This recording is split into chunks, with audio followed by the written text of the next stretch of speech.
Comment faire quand c'est difficile de t'arrêter, que tu n'arrives pas à t'arrêter de parler? Tu parles trop, tu parles trop, tu parles trop. C'est normal, c'est difficile, tu as envie vraiment de donner le maximum, tu vas absolument convaincre ton interlocuteur. Le problème, c'est que c'est contre-productif. Et il y a 3 raisons à ça.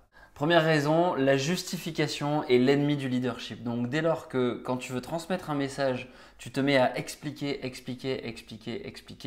en fait c'est comme si tu te justifiais. Et pour ton interlocuteur, c'est un indicateur de non-fiabilité. Le message que tu envoies, c'est peut-être que mon message n'est pas vrai parce que j'ai besoin de l'argumenter, j'ai besoin de te convaincre. Alors que si le message était court, ça ne serait pas la même chose. Le deuxième problème que ça pose d'avoir un message qui est fouillis et de ne pas être synthétique, c'est que tu vas noyer le message important dans plein de détails. Et potentiellement, ton interlocuteur ne va pas retenir le message. Et la troisième raison pour laquelle c'est important d'être synthétique, c'est le fait que tu t'épuises à argumenter et t'épuises ton interlocuteur. À cause de toi, il y a 2 personnes qui dépensent de l'énergie pour rien. Bref, aujourd'hui, j'avais envie de te donner 4 conseils pour être plus synthétique, apprendre à l'art de la synthèse. Si ce genre de vidéo t'intéresse, chaque semaine, le mercredi, je fais une vidéo sur l'art de la communication. La semaine dernière, c'était l'art de l'improvisation, donc plutôt pour les gens qui ne savent pas quoi dire.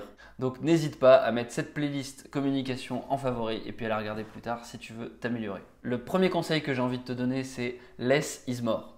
C'est un conseil de design, c'est aussi un conseil de productivité. Et pour le retenir, imagine un cadre. Donc tu vois d'ailleurs ce cadre ici, c'est le cadre de YouTube. Le cadre d'un artiste, le cadre d'un peintre, c'est ce qui va permettre de définir les contraintes de l'œuvre artistique. Ces contraintes, c'est ce qui permet à l'artiste de s'exprimer. Et c'est contre-intuitif parce qu'on pourrait penser que ça enferme l'artiste, que ça l'empêche d'exprimer tout son potentiel. Mais en fait, c'est l'inverse. C'est les contraintes qui vont permettre de révéler son talent. Donc c'est important dans une première étape pour structurer ton message que tu fasses le vide, que tu pars de la feuille blanche et que tu te poses des questions vraiment très simples pour définir ton message. D'abord, quel est mon objectif ? Potentiellement, tu peux avoir plusieurs objectifs. C'est sans doute d'ailleurs le cas si tu n'es pas synthétique. L'idée, ça va être de prioriser tes objectifs. Identifie l'objectif numéro 1 que tu as. Ensuite, il y a 2 questions importantes. C'est quel est le problème que tu cherches à résoudre avec cet objectif et quelle est ta solution? Bon, ça, c'est la première étape qui va permettre de structurer ton discours, de structurer ta pensée. Mon deuxième conseil, c'est de toujours commencer par la fin. À l'école, on t'explique la dissertation, c'est intro, plan, conclusion, etc. En fait, c'est éclaté comme conseil. Dans la vie, il ne faut jamais faire comme ça. Il faut toujours commencer par la conclusion pour que ton message, ça soit la première chose que tu envoies aux gens.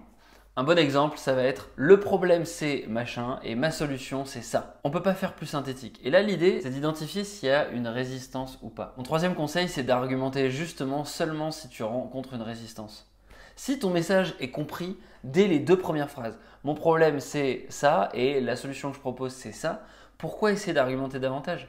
Tu vas avoir un go de ton interlocuteur, tu peux te lancer dans la réalisation de ta solution ou dans l'action que tu voulais faire. Si par contre tu ressens la nécessité d'argumenter, mon conseil c'est d'argumenter via 3 points. Et les 3 doigts comme ça, ils sont super importants, c'est super utile. Tu vas annoncer à ton interlocuteur, écoute, moi je pense que cette solution elle est bien pour 3 raisons. Numéro 1, numéro 2 et numéro 3, etc. Le cerveau humain, et c'est encore un principe de design, il est capable de cerner 3 à 7 idées importantes. Donc quand tu es à l'oral comme ça de manière un petit peu impromptue et que tu cherches à argumenter quelque chose, si tu dépasses les 3 points, ça devient compliqué pour ton interlocuteur. Donc on se cantonne à 3 points et ça ira très bien. Mon 4e conseil, c'est d'aller chercher du feedback auprès de ton interlocuteur à chaque étape. Tu envoies ton message simple, tu regardes s'il est reçu, oui ou non. Et puis après, à chaque argument, tu vas essayer de regarder dans le visage de ton interlocuteur ou dans son retour au téléphone si tu entends des acquiescements, des oui, des d'accord.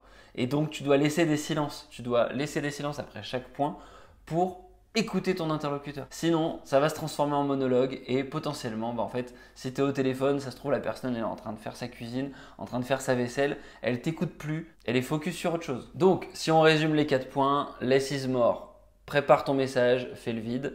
Point numéro 2, commence toujours par la fin avec un message très synthétique au départ. Point numéro 3, si tu rencontres une résistance, tu vas pouvoir argumenter avec 3 points. Et point numéro 4, va tout le temps chercher du feedback. Le point 5, et c'est le point bonus pour te remercier d'avoir regardé la vidéo jusqu'ici, résume toujours ton message à la fin de ton message. C'est ce que je viens de faire ici en te résumant les 4 points. Si cette vidéo t'a plu, n'hésite pas à la liker, la partager avec ces personnes qui te rendent la vie impossible parce qu'elles ne sont pas synthétiques. Et moi je te dis à la prochaine, ciao ciao.